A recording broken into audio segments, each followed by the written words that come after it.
Scott, that was some jaunty music to which we were just treated. So thanks to everybody who's joining us. I'm Robert Wilonsky, Communications Director here at Heritage Auctions. I am thrilled and delighted and honored to be joined today by Scott Fahlman, Professor Emeritus in the School of Computer Sciences at Carnegie Mellon University, working on artificial intelligence. And for the purposes of today's conversation, Scott is also the man credited with inventing the first emoticon. And as you probably well know by now, if you have joined us here, that we are auctioning the NFT of the original emoticon message created on September 19th at 11:44 a.m. to be precise. So we're going to talk about that. If you have a question for Scott, I don't imagine you have one for me, feel free to send it in and we'll talk about it. And if you have a question you'd like to keep anonymous, feel free to email tommyn@ha.com, and Tommy and I will get to that as well. So Scott, thanks for doing this. It's a real pleasure to see you again. My pleasure. Thank you.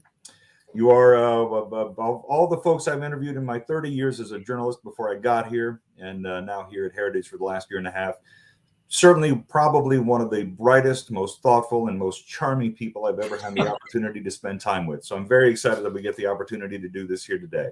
Well, thank you very much. So look, the first question I have for you is a pretty simple one, and you and I have kind of discussed this a little bit, which is, you were sort of initially reluctant to do the NFT. I think some friends kind of had convinced you to do this because certainly there have been NFTs in the recent months that have done extraordinarily well.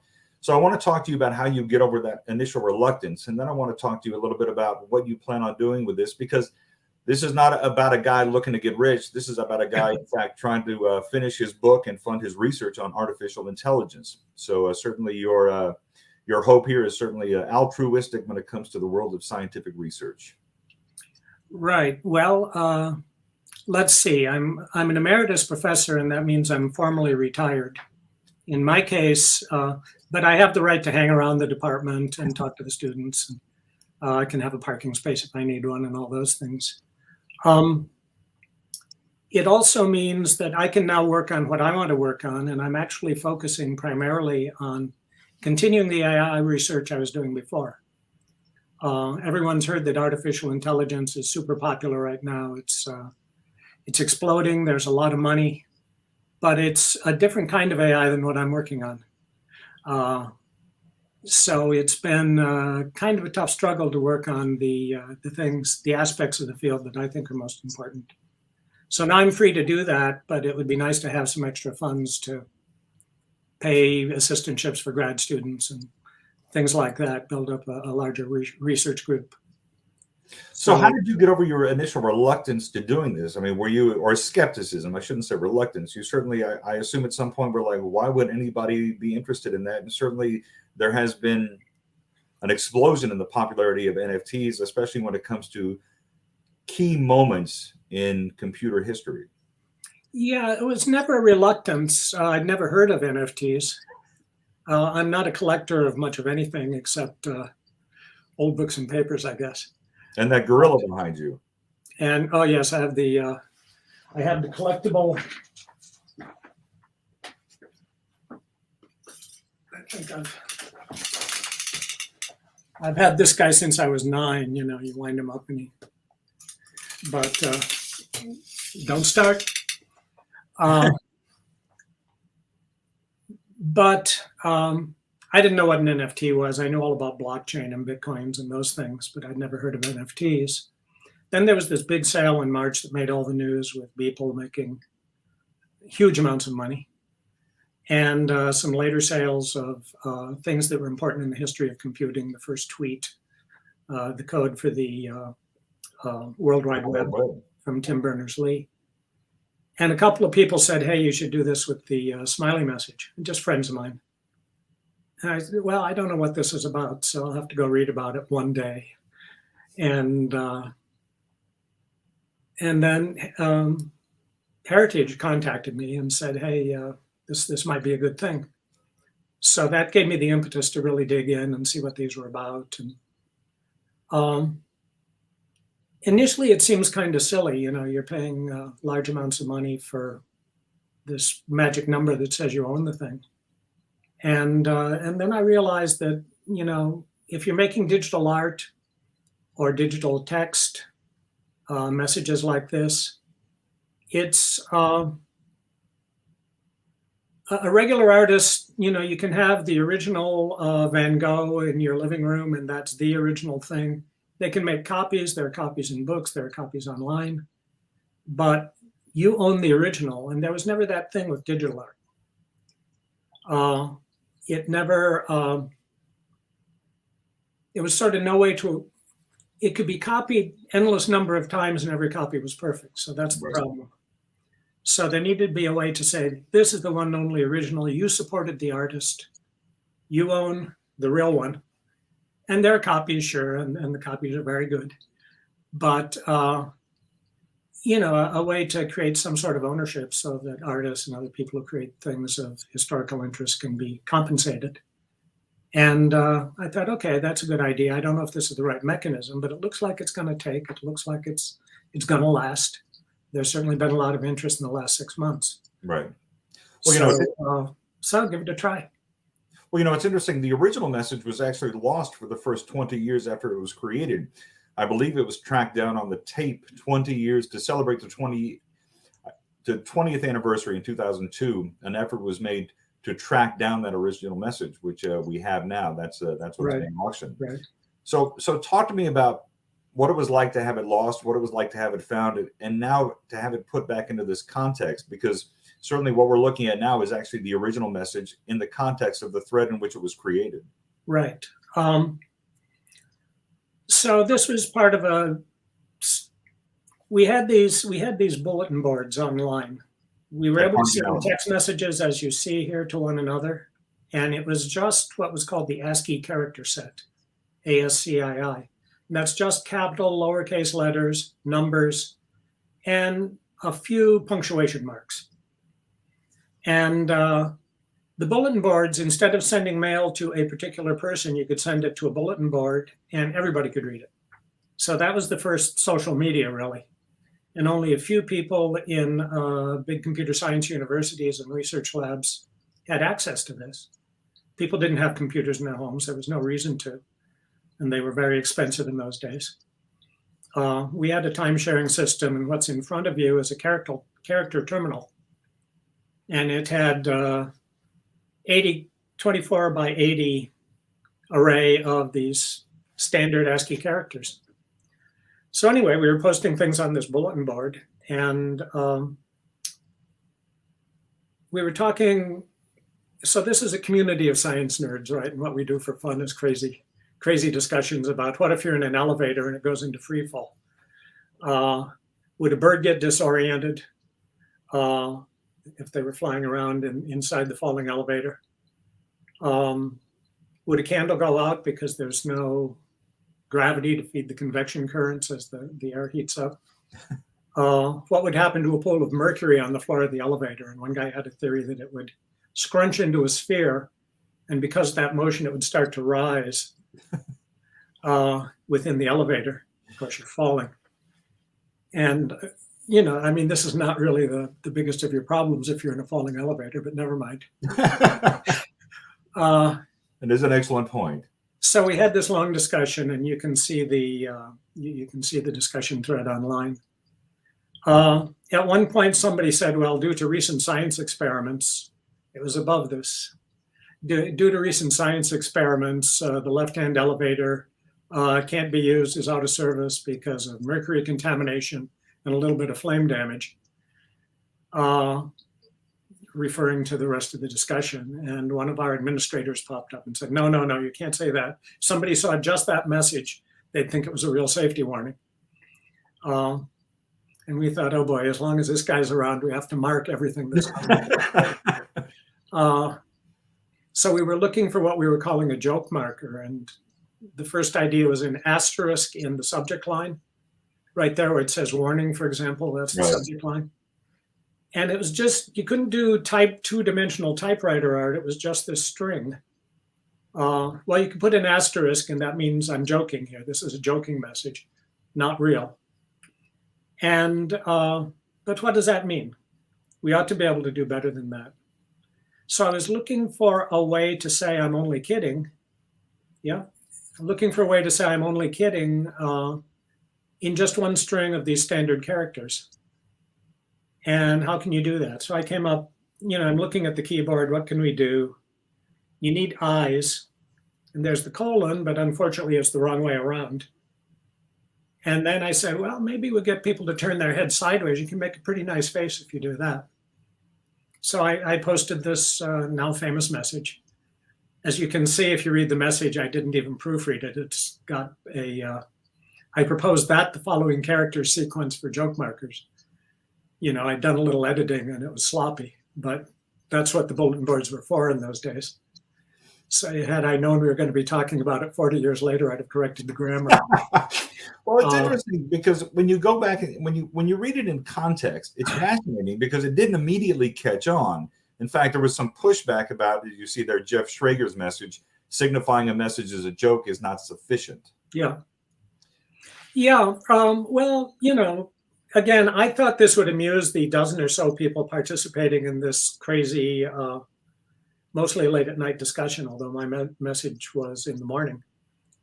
And I thought it would amuse those 12 people and that would be that. So I didn't save a copy.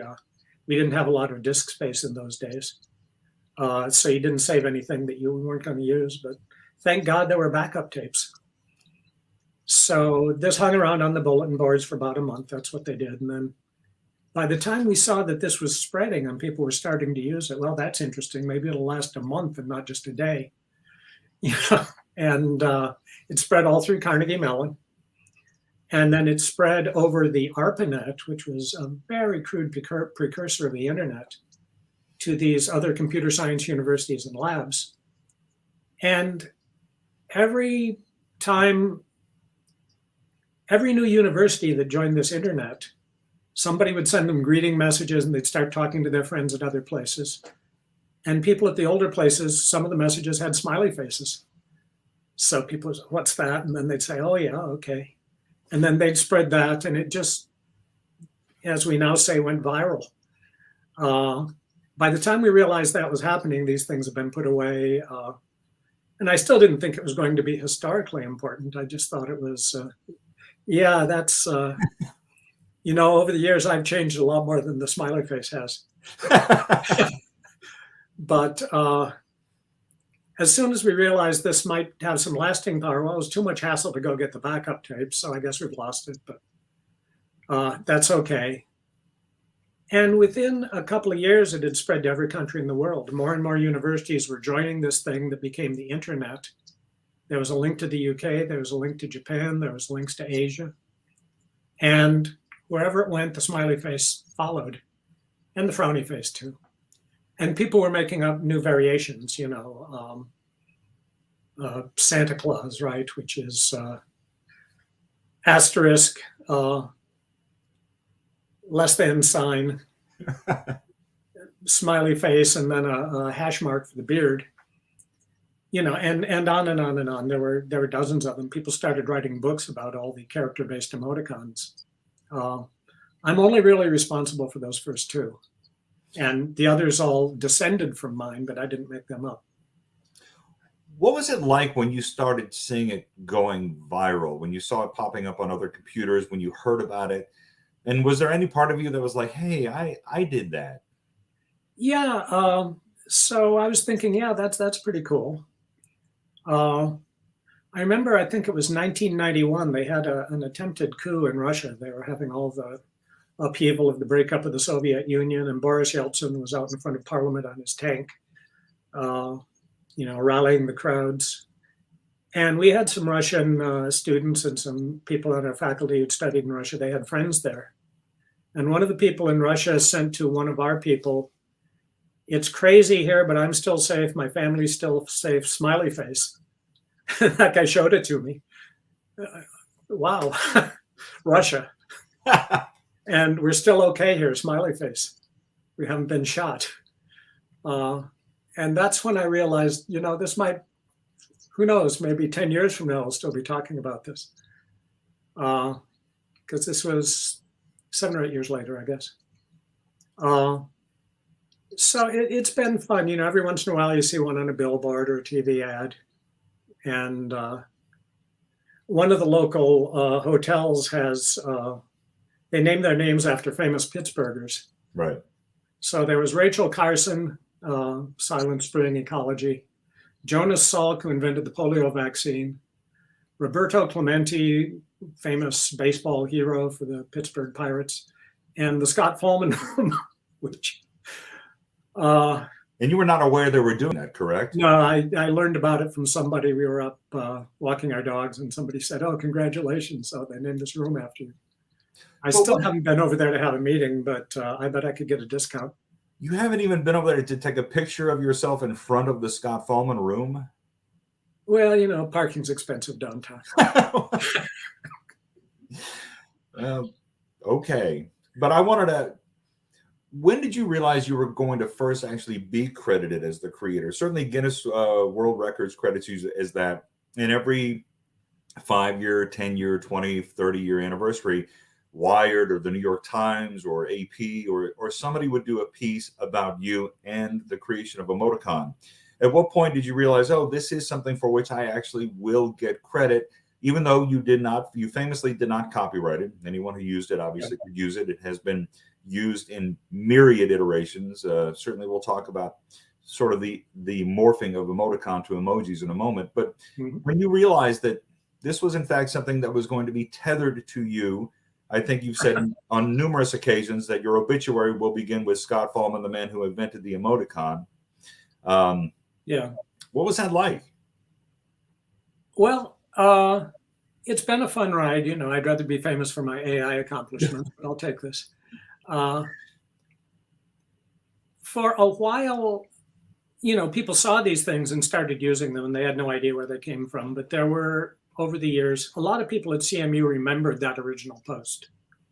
So I had plenty of witnesses that I had put that post up, even before we dug up the actual evidence on the backup tapes.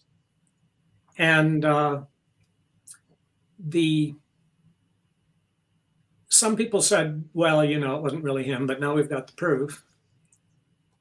Now, a different argument is whether this was the first emoticon.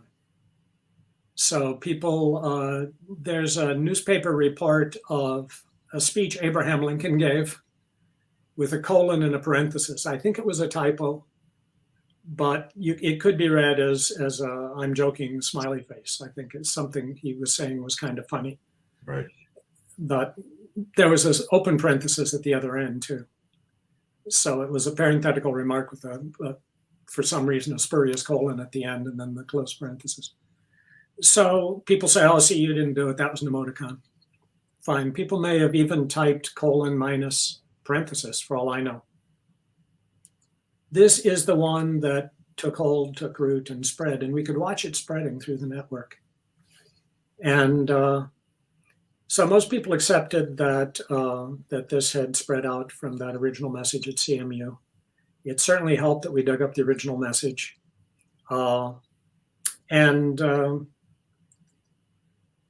You know, and it's an ongoing argument whether this was the first emoticon. If people want to fight, I just say, okay, in English, it was the exclamation mark. That was the first emoticon. It's just a piece of text that conveys some excitement or surprise or some emotional state. And without saying, oh, well, I'm surprised in words. So if you want to fight, okay, that predates Gutenberg, the exclamation mark. Well, I mean, it's fascinating in working on the press release for the emoticon.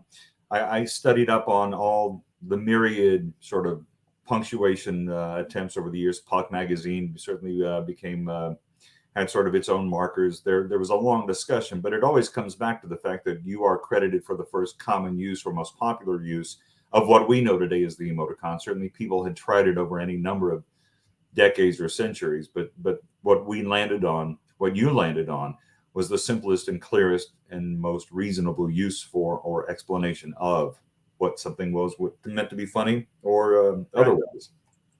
So this was the one that took, you know, maybe who discovered America, you know, Vikings and Irish fishermen. And the one that took was Columbus because he came back and he had evidence and told everyone. So this is the one that spread. So I'm fascinated by just kind of, as you saw the emoticon morph into the emoji, because one of the most frustrating things in writing about the emoticon is the fact that you can't type it into anything without it immediately turning into a smiley face, thanks to Microsoft or any other platform one chooses to use. And I sort of wonder what it was like for you the very first time that happened, that you actually typed in your creation only to have it turn into what we see here on the screen below. Yeah, I think it was Microsoft Word that was the first time I encountered automatically, without my permission, converting my nice text into so I should say I'm not a big fan of emoji. I think they're ugly and lack imagination. And, and in some cases, they're a little bit overused, I think. But, so I prefer the old text ones, but then I'm biased, I helped to invent the text ones, and that led to the emoji, but by a rather indirect route. Well, it's interesting because what you meant in the text one was to emphasize something in the text, whereas emojis basically became, people would text only using the graphical element, and it just became another form of communication. So certainly you're there at the birth of a language, but also to watch that language become something out of your original intention and out of your control. Yeah. So I know how Dr. Frankenstein felt. My monster's down in the village setting fire to things. But people often ask whether emoji are going to be how we communicate, whether they'll just take over. There'll be no more writing, and it's not a complete language. It's you got a couple of hundred nouns, you've got 3 or 4 verbs, kicking a football and some stuff like that. You've got moods, you've got weather, but you can't say, well, we should get together either Thursday or Friday, but I might have a conflict on Friday. How do you say that? How do you say that in emoji? Or I want to go to the dance, but I'm afraid I'll run into Susie, and Oh, I'm sure there's a 13-year-old out there who's typed that sentence before. Well, if you type it in English and then you do it in emoji, that doesn't count as communication. Okay, because you had to explain what the emoji means, and then people can look and say, okay, I kind of see that now. Maybe right. I don't know what this eggplant's doing in here, but maybe that's what you're hoping comes next. A nice Italian dinner. And a recipe follows, clearly. Indeed. So obviously at Carnegie Mellon, we're upcoming here on September 19th at 11:44. Smiley Day has been celebrated at Carnegie Mellon for a very long time. How will that take place this year? Because certainly this is one of the most exciting events, I assume, at Carnegie Mellon every year when we celebrate the invention of the emoticon. Certainly Carnegie Mellon is very proud of the fact that it was invented on its campus by one of its most beloved professors. So talk to me a little bit about what Smiley Day is going to be like this year. Yeah, well, as you see there, in a normal year, we set up these tables in the middle of campus if it's not pouring rain, and we give away these T-shirts. Don't give away; we have to sell them and then the money from that goes to Children's Hospital here. And we have lots of cookies. There are little pins, and I end up autographing a lot of T-shirts, which I really don't like to do because they move as you're trying to sign them, and they smear all. But so I autograph other things ideally. Last year we had to skip it completely because the pandemic was raging. Right. And this is kind of a big deal. We get kind of a line, 50 people long, waiting to get autographs or selfies, a lot of selfies. So last year I just gave a talk on Zoom, on some of our undergrads. They're always amazed to learn that somebody had to invent the emoticon, that we figured out who that is, that he's a CMU professor in computer science, that he's still alive, and he's here signing stuff and taking selfies, and the undergrads just love that. So, it's kind of a big event on campus. One of our industrial relations communication people, Catherine Kapitas, sets this up every year. Last year we had to skip. I just gave a talk on how this had all happened online. This year we're going to try to do it in person, but we're watching the pandemic numbers, and it may have to get called off at the last minute if there's a continuing surge. But I think we're going to be able to do it. And since the 19th is a Sunday, we're going to do it now on the 20th. I And assume everybody has, I mean, it seems to me easy enough to make a smiley or emoticon mask. I mean, so it does. yeah, I got a nice, really safe mask, you know, in N95, and I'm going to see if I can decorate it with a smile at least. But the one thing I don't want to do is a lot of selfies where everybody takes off their mask and kind of gathers in so we can all be in the shot. Right. That seems a little contagious to me. Or they can just celebrate it by buying the NFT and funding your further research in artificial intelligence. Certainly could. So let's talk. So, you know, we had some folks submitted some questions beforehand. And again, if you have a question for Scott, feel free to type it here or send it to tommyn@ha.com. But I want to get back to, for a second, to your research, because it's not necessarily what people imagine artificial intelligence. I think there's sort of this thought that AI is a scary thing that will eventually give our computers control over us. Certainly popular culture has redefined what AI actually means. Several questions came in wanting to talk to you specifically about what your research is. Sure. In the early days of AI, we realized that to have an intelligent machine that can read a children's story or read a newspaper story, it had to have a lot of knowledge. So one example I use, I made this story up, but you could see it in the newspaper. In response to last Tuesday's cafe bombing in Tel Aviv, today Israeli tanks entered Gaza and destroyed the homes of 3 suspected Hamas leaders before retreating under a hail of rocks and Molotov cocktails. You need to know a lot to understand that passage. And it's not just pattern matching like we do with the artificial neural nets and the current AI technology. You need to know, if you were to ask the system, have you heard any stories about revenge lately? Well, this has 2 revenges. Okay, they blew up a cafe, so you're crushing their houses, and you crush their houses, so they're throwing rocks and gasoline bombs at you. So it's the overall pattern of the story that makes it a revenge story. If you ask, were there any recent stories about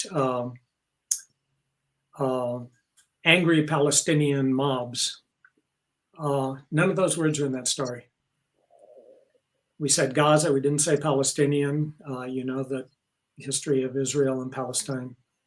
So you know Palestinians are the ones doing the throwing. They're angry, you crush their houses, and now they're throwing rocks. And there's a lot of them. It was a hail of rocks and Molotov cocktails. So there's a lot of background knowledge that goes into just understanding a simple newspaper story or even a simple fairy tale if you're a kid. You know, why is the wolf hiding behind the tree and what's going to happen when the little girl gets to that point in the path? That's the kind of AI I want to work on. Common sense, things that all humans can do, not just experts. A lot of the AI systems can do calculus. They can do tax preparation, things that no normal human does. Or should do.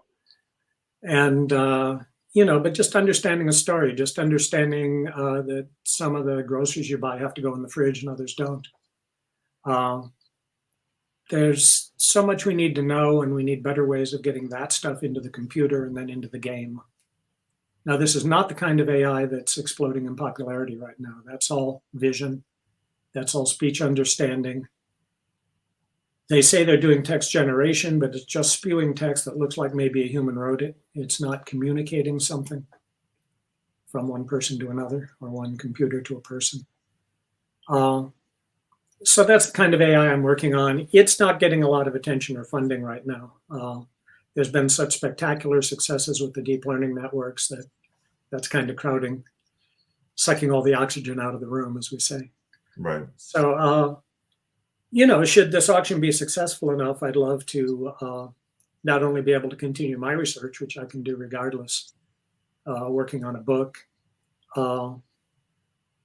The working title is Knowledge-Based Artificial Intelligence, Common Sense, Language Understanding, and the Meaning of Meaning. And it's about how you take some text and you get the meaning out. What does it mean? How do you represent that? And how do you get it back into the game? So I got a good title. I got to finish the book. And it would be great to have some money to support some PhD students to work with me on this, for example. They're pretty expensive, so it'd have to be a very successful auction to do that. So we have a question, and I want to get back to this discussion of AI in just a moment. But I guess we'll answer the Belize moments question here. What was the process for you to turn the emoticon into the NFT? The heritage people took care of that.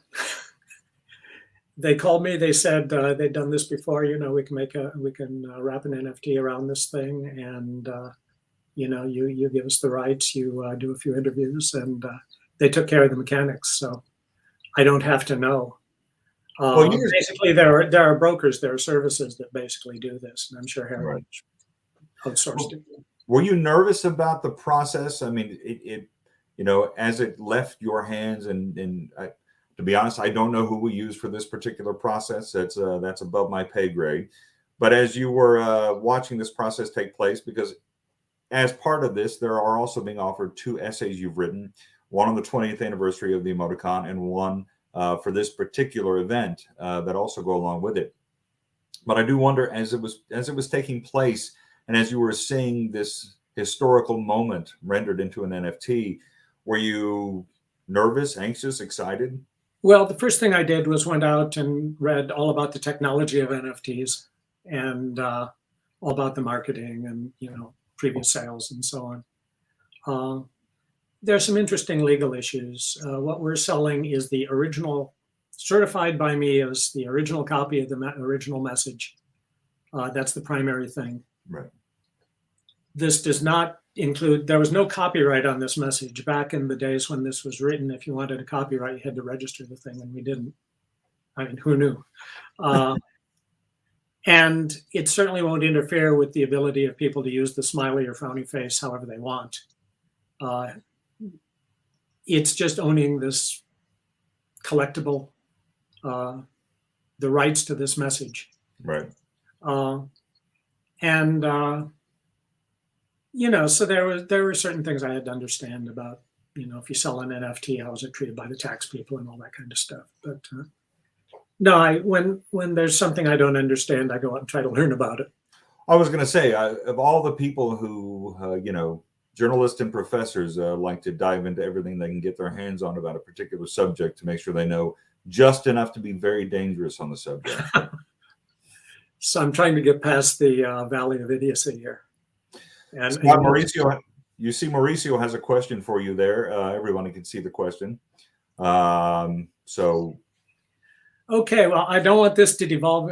The question is for the question and answer. Thanks for your time here. How do you feel about GPT-3 and similar language models?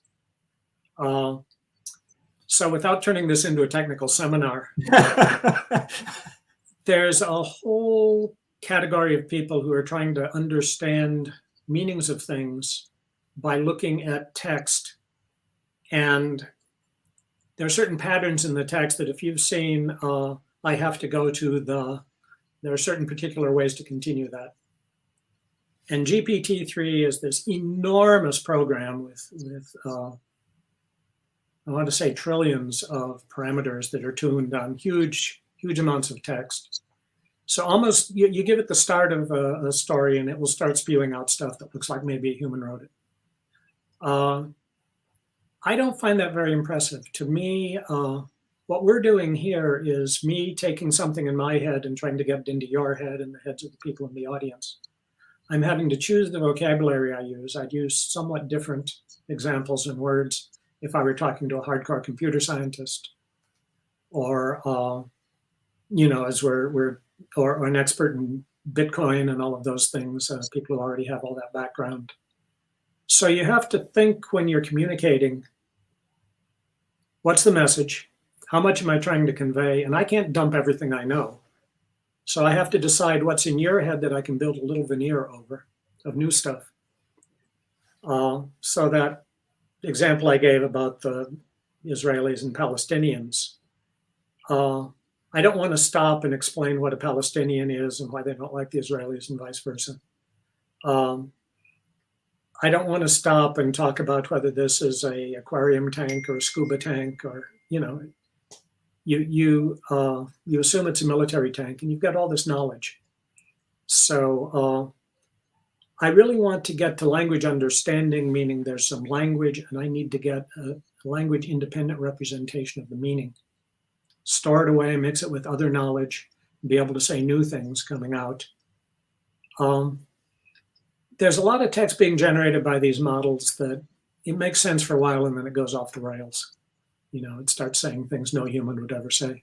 Well, I'm assuming you've thought of this in the past, but certainly, the emoticon sort of serves as sort of a bridge to the kind of work you're doing now, right? I mean, it is about communicating meaning as simply as possible to the intended receiver of that message.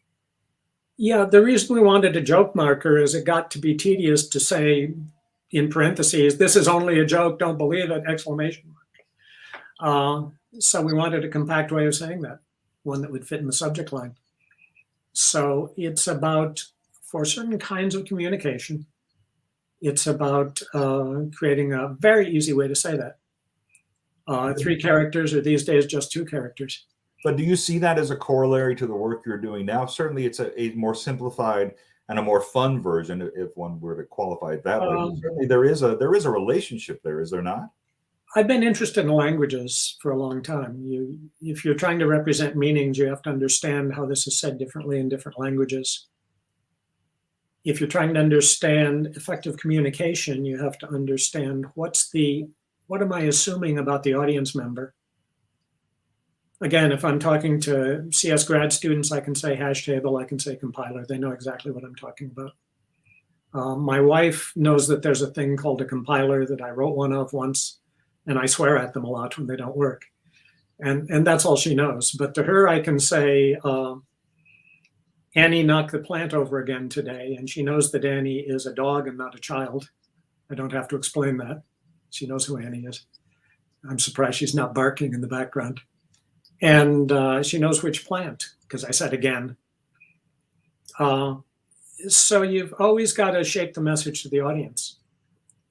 And if 2 people meet on the bus and they start talking, one wants directions from the other, the first few utterances they exchange are going to be setting up a common language. Do you speak English? Yeah. Okay, great. Well, if we're in Pittsburgh, it's like, are you from around here or are you visiting? Say the person wants to know where the city county building is. If it's a visitor, if it's a Pittsburgh native, I'll say, oh, it's on Grant Street. Just get off there and it's a block to the left. And if it's a stranger, no, first time in Pittsburgh. Okay, it's 6 or 7 stops. I don't know exactly how many, but you'll see on the left a big building that looks like a prison because it used to be one. And that's where some of the city buildings are. You get off and you turn. But better yet, ask the driver to tell you when it's Grant Street. And you've got to shape the message to the audience. Of course, you know that. You're in communications. But just normal people know that too. You've got to understand. You've got to quickly create a model of what the listener is going to understand, what words they will know, what concepts they will know, and then the depth at which you want to explain whatever it is. And that's much more complicated than these GPT-3 models can do. At the end of the day, what will be the most practical applications off the top of your head for the research that you've been doing for this very long, for your career? Well, there are, because this is a very fundamental technology. This is a technology that gives the machine some degree of common sense, that gives some planning ability, some communication ability that they don't often have.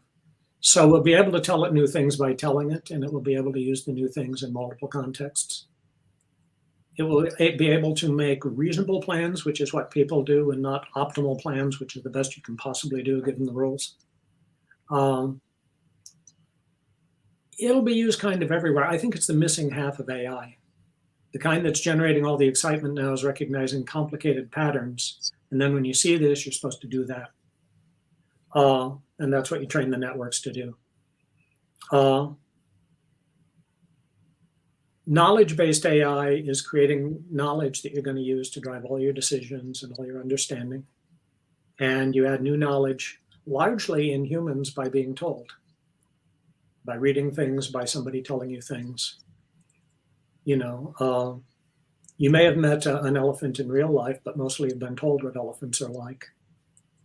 So you know that they're big and gray and four-legged and like vegetables and all those things. And if you don't know it, I can easily add that. I can tell you, oh, they only eat plants. So you don't have to worry about them eating you. They're just going to stomp you. So it's really a very broad kind of AI I'm trying to get at. I'm trying to get at normal common sense of everyday people, the stuff you don't really have to get taught formally.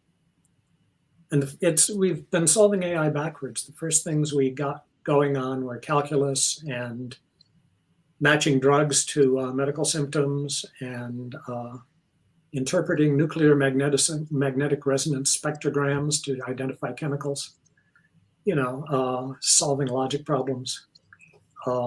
And normal people don't do that. We got along most of us got along just fine. As long as there are 8 people in the world who can do that stuff, you know, we're good. But long before any of that was invented, we were building cathedrals and we were building civilizations and setting up trade routes. And we were using this other kind of more commonsensical AI without all the expert stuff. You know, it's interesting. I was talking to a friend of mine about you the other day, and he says, "Oh, I'm terrified of AI." And it's interesting because I think it's sort of this thing that people have been scared of for 50 years. When you were at MIT in the 60s, certainly there's a Star Trek episode about the ultimate computer and how the computer is going to take over the starship and doesn't understand the things that humans do and therefore becomes a danger to everyone around it. So this fear and misunderstanding of AI has been around since as long as there have been discussions about artificial intelligence. Well, so I've got an essay about this online, and I have a blog called Knowledge Nuggets, if you want to look that up. Just Google Fahlman Knowledge Nuggets. Is AI an existential threat, as Stephen Hawking said, as you know, other people have suggested? I don't think so. Right now, AI can't even plan, you know, a grocery trip. It's not going to take over the world. Now, I'm trying to fix that. Okay, so I have a special responsibility to worry about the implications. But to have a moral sort of AI, it has to be able to understand the effects of what it's doing on people. There are these famous 3 laws of robotics, and the first one, the most important one, is a robot should not injure a human or through an action, cause a human to come to harm. But we don't want our robots dragging people out of McDonald's because that stuff's not good for you. Excellent point. To understand if a given action is going to harm someone, you have to be able to project out and understand all the possible consequences of that action. And you have to be able to explain what you're recommending. And you have to be able to show the knowledge you're using that will feed into your decisions. So, you know, it will know if you've got a bunch of stuff in there that's not true, or if you're using some facts in a very squirrely way. So you need to be able to explain your decisions. You know, you get the medical diagnosis computer and it says, right, cut off his leg. Wait, I'd like to know why. How did you decide that? Oh, well, I read in the newspaper that, you know, legs are bad for you.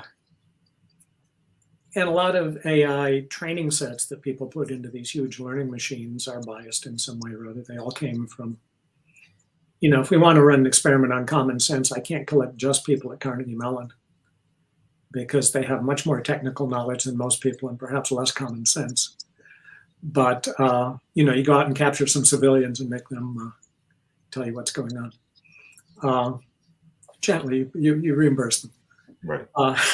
But there are real dangers that I worry about. One is what it's going to do to our economy.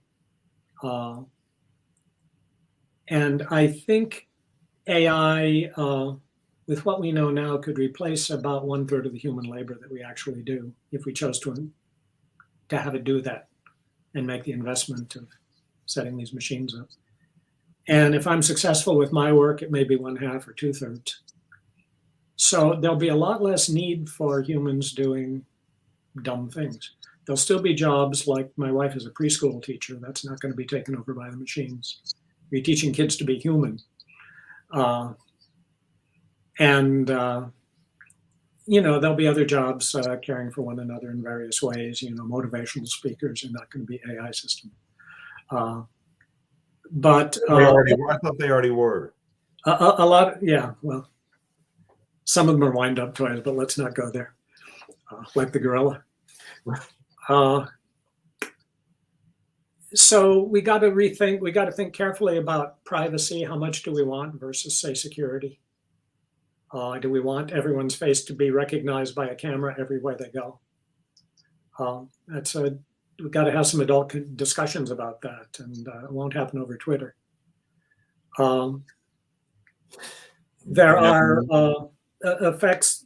People both overestimate and underestimate AI, but it's easy if it's doing some complicated things to think it can get the simple ones right.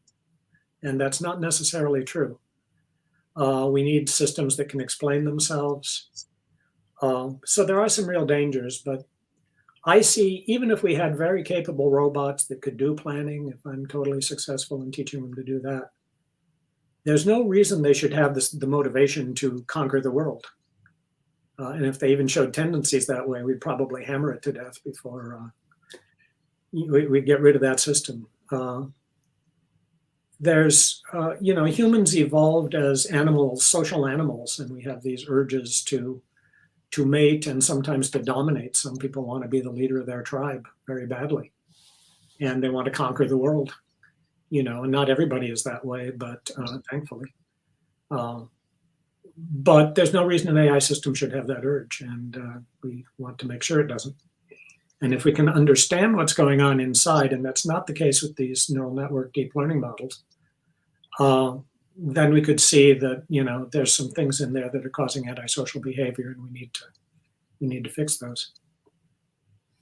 Well, I'm very glad that the sale of this NFT, which continues through the 23rd, by the way, at ha.com/smiley, will actually help to fund your research, whether it's work on the book or a grad student. Certainly, how well it does depends upon, or how well it does will certainly guide the use of the funds in terms of research, grad students, or work on the book. So it's certainly going to a very good cause, which is you're contributing to your work on artificial intelligence. Scott, we have some other causes in mind too. It's not just that. But if you make it, so if there's a lot, this is also going to charity too. I mean, you've really got some plans, some good thoughts, some altruistic thoughts in terms of how this will go. Yeah, the first 10K we're going to take a nice trip, and after that we'll try to improve the world one way or another. Well, you've certainly been working on that for a very long time, and you deserve the vacation. Scott, I can't thank you enough for doing this. It has been a real pleasure getting to know you and getting to know your work these last few weeks while working on this. I'm excited to see what this does, if only to see how it contributes to the work you have been doing. I've read a lot of your stuff, and it is incredibly provocative, thoughtful, and really inspiring. So this has been great. I really appreciate it, Scott. Thank you very much. I'm having fun too. So we'll see what happens here. I'm not counting on anything, and we hope it's a big win, but we'll see. Thank you. And since I won't see you on September 19th, happy Smiley Day. Right. Thank you. You bet. Thanks everybody for joining us. It's ha.com/smiley, and Scott and I thank you. Talk to you again.